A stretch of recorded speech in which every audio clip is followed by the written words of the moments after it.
Buen día, jóvenes. Hoy 16 de diciembre del 2020 vamos a continuar con esta parte de la materia estructura socioeconómica de México. Vamos a ver la unidad que tiene que ver con el modelo económico del siglo XX. Recordemos que en 1929 hubo una crisis económica mundial surgida en Wall Street, en Nueva York, y eso provocó que hubiese cambios políticos y económicos en todo el mundo, principalmente en Estados Unidos, en Europa, y con el Plan Marshall, pues Estados Unidos controla todavía Europa.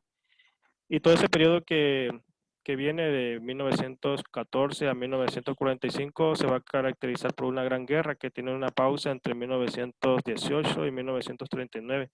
En el 39, bueno, desde el 33 Hitler llega al poder en Alemania y se mantiene en él. La gente lo quería mucho. Había sectores racistas que no querían a los banqueros judíos, a los que controlaban el mundo. Y pues apoyan a Hitler. Se da la guerra del 39 al 45 y en el 45 Estados Unidos entra a la guerra por una operación donde ellos pensaron que los habían atacado en Pearl Harbor. Entran a la guerra y finalmente Estados Unidos, la URSS, Francia e Inglaterra van a ganar la Segunda Guerra Mundial y se van a dividir el mundo en cuatro sectores, pero las dos grandes potencias van a ser los estadounidenses y los soviéticos. Los soviéticos son la unión de repúblicas socialistas que estaban en la parte oriental de Europa y todo el norte del continente asiático. Todo ese contexto de guerra fría entre capitalistas y comunistas o socialistas va a regir todo el ambiente cultural, económico, político, social del mundo. Esa lucha pues entre soviéticos y entre capitalistas. Bien, entonces México no queda fuera de este concierto mundial en este bloque que se llama Describes cambio de modelo de desarrollo, inserción en el nuevo orden económico internacional y la transición social y política. Se va a ver todo ese contexto, pues, después de la Segunda Guerra Mundial hasta el 2013. Es un periodo largo. Si se dan cuenta, después de la Segunda Guerra Mundial va a surgir un nuevo orden político, un nuevo orden mundial, le llaman, en donde las grandes transnacionales, las grandes compañías económicas se van a posicionar en todo el mundo y el que va a mandar es el que tiene dinero, el poderoso, el que puede financiar armas. Por ejemplo, en la Segunda Guerra Mundial había unas casas dominantes, unas empresas que financiaban tanto a los nazis como a los aliados y eran las mismas casas, es decir, los ricos controlaban la política, la economía y los que se mataban literalmente eran el pueblo, pero los ricos eran los que controlaban el mundo. Y a partir del 45, quizás también un poco antes, eh, pero más bien en el 45 se establece un nuevo orden mundial, que todavía hoy día tenemos las consecuencias, tenemos un mundo globalizado, un mundo interconectado. Acordémonos que en 1918 hubo una epidemia fuerte que surgió en esa parte de Francia, Inglaterra, y llegó hasta España. Y como los españoles fueron los que le dieron difusión a esta epidemia, pues se le llamó gripe española, pero no era propiamente la gripe española, sino que era una, era un virus que estaba en toda Europa y que se trasladó a Estados Unidos, pero como no estaba el mundo interconectado como hoy día, no se dio una pandemia. Nada más fue la epidemia de prácticamente Europa y Estados Unidos, pero se detuvo. Y esa epidemia duró 2 años, de 1918 a 1920. Bien, entonces vamos a hablar un poquito, es breve, nada más les hablo así a grandes rasgos sobre la situación, el contexto internacional que tiene que ver con el contexto mundial. Aquí vamos a sufrir algo que se llama década perdida porque en esa década del 75 al 85, 89 se dan unos años en donde hay un estancamiento económico, en donde las empresas estadounidenses, inglesas y algunas japonesas van a llegar a México y van a invertir mientras el grueso de la población va a tener desempleo, pobreza, salarios de hambre, pues unas cuantas empresas van a hacerse multimillonarias como Nestlé, Coca-Cola y otras como Bimbo incluso. etcétera. Ayudados, claro, ¿no? Con los medios de comunicación, la televisión, Televisa, TV Azteca y todas esas cadenas de entretenimiento. Si alguien me ayuda a leer, por favor, la diapositiva, prenda su micro. Adelante, jóvenes. ¿Alguien que me ayude?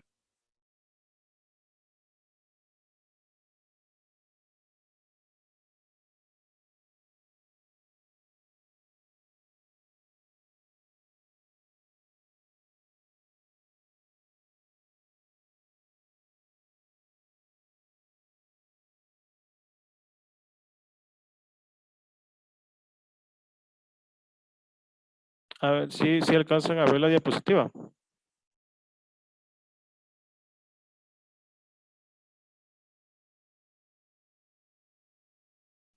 Bueno, ¿sí me escuchan? ¿Alguien que prenda su micro y que lea, por favor? Yo le ayudo, profe. Adelante. La recurrencia de los países económicos obligaron a los países a aplicar planes antiinflacionarios entre 1979 y 1982. En los países menos desarrollados, el problema de la inflación se agravó por el considerable endeudamiento que habían contraído con instituciones financieras internacionales. El aumento de las tasas de interés como medida para frenar la inflación y la caída que sufrieron los precios del petróleo desencadenó a principios de los años 80 una crisis de deuda de tal dimensión que en los años siguientes los esfuerzos se centraron en, en paliar los efectos de dicha crisis. Debido al estancamiento económico y social, a este periodo se le conoció como la década perdida. ¿Sigo? Sí, adelante. En este escenario cobraron fuerza las ideas en contra de la intervención del Estado y a favor del mercado, abriendo paso a lo que varios autores han señalado como el surgimiento del modelo neoliberal, el cual se resume en la idea de que las actividades económicas son más eficientes si se las lleva a cabo la iniciativa privada, lo cual se tradujo como la reprivatización de empresas dejando al Estado un papel de regulador. Muchas gracias. Bien, sí, como lo dice el texto, el neoliberalismo lo que busca es desde mediados del siglo XVIII, ¿no? Que no haya muchas trabas al comercio. De hecho, la lógica del liberalismo, perdón, era dejar hacer, dejar pasar. Los franceses lo aplicaban en que no había que poner trabas al comercio. Decía que no había que ponerle impuestos a los comerciantes, a los vendedores y que no deberían de haber fronteras ni ningún tipo de aduanas. Que el comercio fuese libre, por eso el modelo se llama liberalismo, libre, que fuese libre sin tantos requisitos, sin tantos impuestos.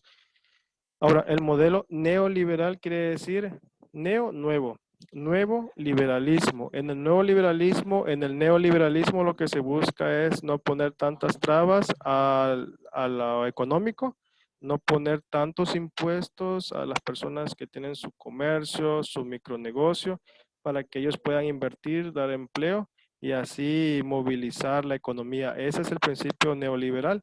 Lo que pasa es que se ha pervertido porque muchas empresas acaparan.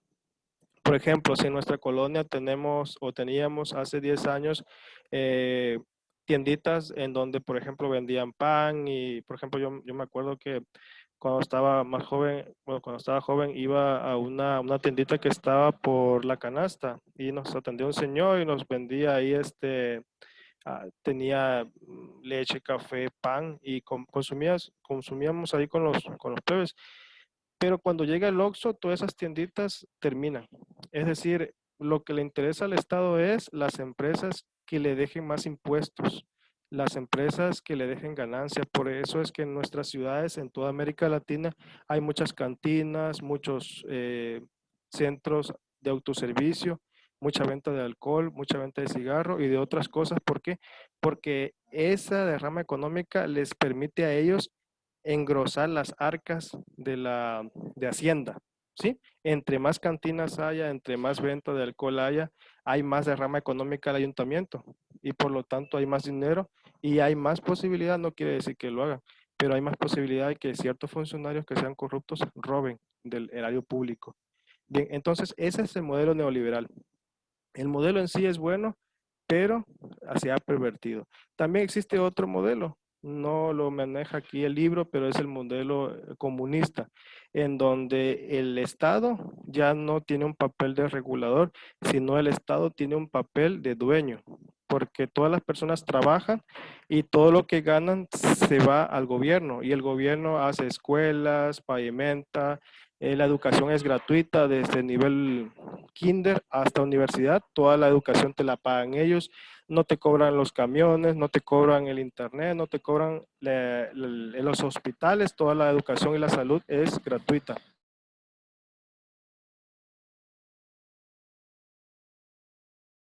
Esos países donde existe un poco de modelo comunista todavía son Corea del Norte, Cuba, Vietnam y un poquito en los países prosocialistas como lo han sido Argentina, Bolivia y un poquito Perú. Pero no es propiamente socialismo ni es comunismo, sino son sistemas de gobierno prosocialistas, pero del siglo XXI. Por ejemplo, en México nunca ha habido izquierda, en México nunca ha habido comunismo, nunca ha habido socialismo, siempre ha habido capitalismo. ¿Por qué? Porque tenemos cerca a Estados Unidos, que es la potencia, es el país más poderoso del mundo y él es capitalista, por lo tanto todos sus amigos tienen que ser capitalistas. ¿Qué es globalización? Globalización, a ver, alguien que prenda su micro, que me pueda decir qué entiende por globalización. ¿Qué entenderíamos por globalización? A ustedes cuando escuchan o leen esa palabra, ¿qué entienden por globalización?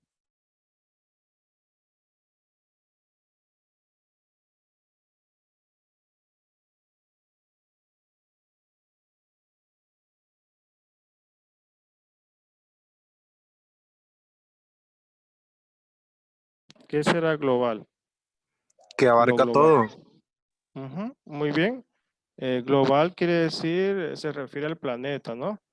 Por ejemplo, aquí vemos una imagen del continente americano y tenemos el principal bloque económico, uno de los más grandes del mundo, como son el Telecán o TLC, Tratado de Libre Comercio, en donde Canadá, Estados Unidos y México tienen un mercado libre. Pero hay otros bloques económicos, por ejemplo, el europeo. Aquí tenemos en la comunidad del mercado común caribeño, ese es otro, el TLC, el que les había comentado, el mercado común del Cono Sur, el Mercosur. Y hay otro, por ejemplo, el presidente Hugo Chávez de Venezuela, él implementó un mercado que se llamaba ALBA, para los países prosocialistas. En ese entonces había muchos líderes, muchos políticos que les gustaba el socialismo. Por ejemplo, Hugo Chávez, presidente de Venezuela, Tabaré Ramos de Uruguay, y también estaba este señor, se me olvida el nombre, Pepe Mujica. Pepe Mujica, de Ecuador estaba el presidente, ahí se me olvidó ahorita su nombre, del presidente de Venezuela, Rafael Correa. En Cuba estaba Fidel Castro, es decir, todas estas personas, todos estos presidentes tenían ideas socialistas, estaban influidos por las ideas del Che Guevara, de Fidel Castro, y pues no querían la influencia de Estados Unidos, el control de Estados Unidos, sino un mercado alterno, un mercado en donde los grandes países poderosos como Estados Unidos, Canadá, Francia, Inglaterra, que tienen, por ejemplo, ellos tienen derecho de veto. El derecho de veto en la ONU quiere decir que los países, esos 5 países, ellos pueden aprobar leyes y pueden rechazar leyes. Si se dan cuenta, Francia, Estados Unidos, apoyados por Israel, Canadá, han intervenido países en Medio Oriente por el petróleo. Entonces, ellos tienen derecho de veto, quiere decir que ellos pueden aprobar leyes o no dejar que otras leyes pasen. Por ejemplo, en la historia, en los 60, el Che Guevara les hablaba en los discursos, muchos, el presidente de Estados Unidos, perdón, el comandado a la ONU, pues se retiraban, se salían de las juntas. Pero en sí, la ONU lo que busca es, pues, terminar las guerras, pero en la práctica no se ha conseguido. Aquí vemos dos caras del campo mexicano, una señora, pues, está cultivando con su, y del otro lado está un campo tecnificado. ¿Quién me ayuda a leer, por favor? Adelante, prenda su micro.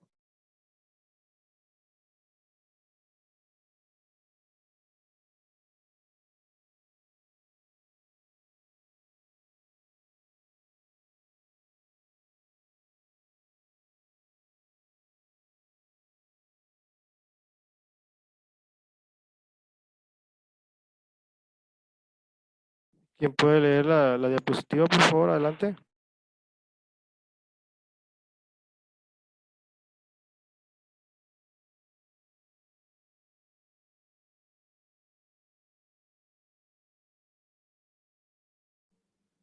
Yo, profe, yo. Adelante. A ver, la creciente apertura del sistema político empujado por la propia sociedad propició, a la par del arribo de la pluralidad al Congreso de la Unión, la llegada de la alternancia en el gobierno de los de municipios y entidades federativas. ¿Sigo? Finalmente, en el año 2000 ocurrió la alternancia de partido en el gobierno federal con el triunfo del candidato panista Vicente Fox Quesada, con lo que finalizó la continuidad de un mismo partido en la titularidad del Ejecutivo Federal. ¿Sigo? Muy bien, gracias.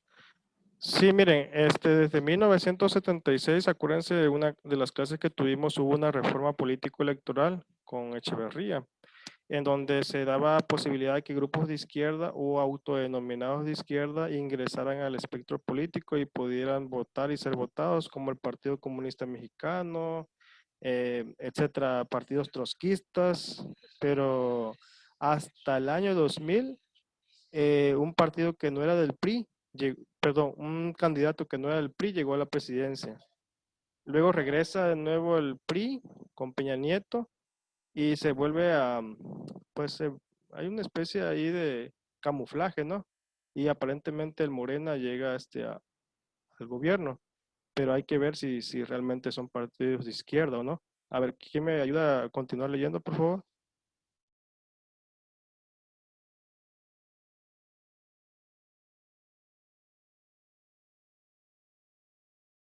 Sí, adelante.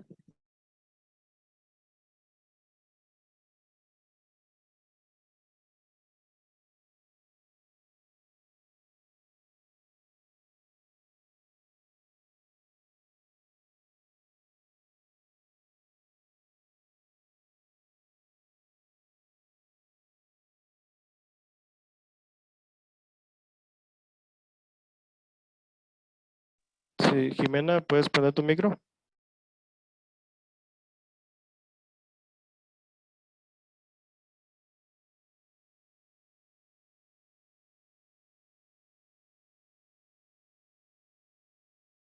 Noemí. Yo le ayudo. Sí, la consecuencia.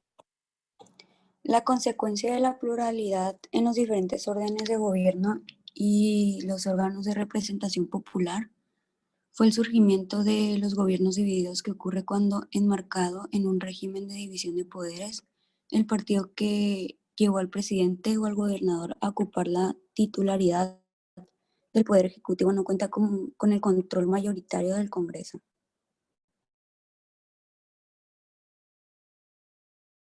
Sí, muy bien. Recuerden que también en Sinaloa hubo una alternancia con Maloba. Él era un candidato que llegaba de la coalición PRD-PAN. Bueno, aquí tenemos las reformas estructurales de Peña Nieto del 2013, que tuvieron 4 ejes. modificar los principios, instituciones y estructuras de las organizaciones del Estado, cambiar las reglas de juego acorde con las nuevas circunstancias que se viven, implicar modificaciones en la distribución del poder político y económico, plasmarse en reformas constitucionales.